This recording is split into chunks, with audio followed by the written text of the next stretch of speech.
Os efeitos corrosivos da água do mar, responsáveis pela deterioração dos metais, podem ser observados em moedas antigas encontradas no fundo do mar.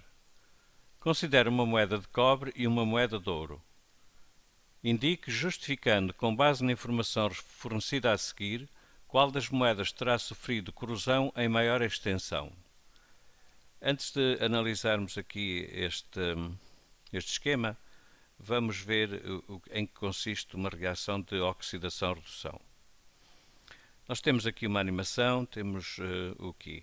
Temos aqui um bocado de zinco, portanto zinco no estado sólido, zinco a constituir uma estrutura metálica, e aqui a simbolizar este CO2+, nós temos íons cobre em solução aquosa, por exemplo. Estes íons cobre vão atacar os átomos de zinco, inicialmente os de camada mais externa, e vamos ver o que é que vai acontecer. Já temos o íon cobre, foi ali, recebeu 2 eletrões, mas, entretanto, ficou o zinco sem eles. Vamos parar a animação aqui. O que é que se passa aqui? O cobre, aliás, o cateão CO2+, dirige-se para um átomo de zinco e o que é que faz? Captura-lhe 2 eletrões, fica com eles, e o que é que acontece ao zinco? E fica a fazer parte da estrutura metálica, depositando-se uma camada de cobre aqui na superfície do zinco. No entanto, o zinco, porque cedeu os eletrões ao cobre, dissolve-se e, portanto, passa para a solução, ficando no estado aquoso. É isso que está a acontecer. Repare-se.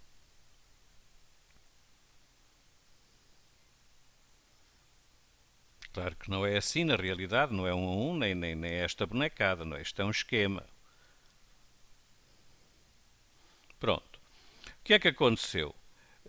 Basicamente foi o seguinte: os íons CO2+, que estavam oxidados, acabaram por ir oxidar o zinco, que não estava oxidado, nem estava reduzido, estava no estado natural, estava Zn.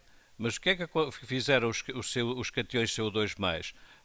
Atacaram a primeira camada de átomos de zinco, arrancando 2 eletrões, ou competindo por 2 eletrões, e ganharam eles a competição em relação ao zinco, e ficaram com eles. Eles passaram de CO2+ a Cu, enquanto que o zinco passou de Zn a Zn2+, dissolvendo-se, passando para a solução. Ou seja, basicamente o que aconteceu é o que está nesta equação. O zinco, no estado sólido, é atacado por os íons CO2+, no estado aquoso, e o que vai acontecer é que o zinco acaba por ceder 2 eletrões ao CO2+ aquoso, este fica sólido, passa a fazer parte da estrutura cristalina, cria aqui uma camada de átomos na superfície do zinco, e o zinco, porque perdeu os eletrões, dissolve-se, portanto, passando para a solução aquosa em estado aquoso. O que é que aconteceu aqui em termos de oxidação e redução? Quem se oxida é quem perde eletrões, quem se reduz é quem ganha eletrões. Portanto, quem se oxidou foi o zinco. Quem se reduziu foi o íon CO2+. O zinco funcionou como redutor do cobre, CO2+, enquanto que o cobre funcionou como oxidante do zinco. Cobre, quer dizer, o CO2+, funcionou como oxidante do zinco. Sempre que há uma reação de oxidação-redução, há alguém que se oxida, há alguém que se reduz. É uma competição por ganhar eletrões. E, portanto, alguém ganha porque alguém perde. Voltemos então à nossa questão. O que é que temos aqui? Temos que o poder redutor crescente, poder redutor, ou seja, poder em provocar redução. Redução é o quê? É fornecer eletrões à outra espécie. Então, quem tem maior poder redutor aqui é o zinco. Aquele que tem menor poder redutor é o ouro. Significa que o ouro, entre aspas, segura muito bem os seus eletrões. Ao competir com qualquer um destes, ele não deixa que os seus eletrões sejam arrancados por os que se seguem nesta ordem. Se analisarmos isto sobre o ponto de vista da facilidade em oxidar-se, claro que se o ouro tem pouco poder redutor, ou seja, não cede facilmente os seus eletrões, então também não tem facilidade em oxidar-se. Portanto, ter facilidade em oxidar-se significa ter um poder redutor grande e vice-versa. Portanto, quem tem maior poder redutor aqui é o zinco.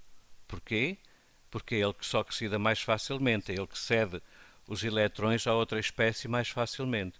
Então, entre o ouro e o cobre, o que é que acontece com as moedas no fundo do mar? Com as moedas no fundo do mar, eles eventualmente sofrerão um processo de oxidação. Mas eles têm poder redutores diferentes. E quem é que tem um poder redutor maior? É o cobre. Ou seja, quem é que se oxida mais facilmente? É o cobre. Portanto, em relação ao ouro, o cobre as moedas de cobre vão apresentar uma corrosão em muito maior extensão. Portanto, diz aqui, indique justificando, com base na informação fornecida a seguir, qual das moedas terá sofrido corrosão em maior extensão. Obviamente que as moedas de cobre, pelo que atrás foi dito,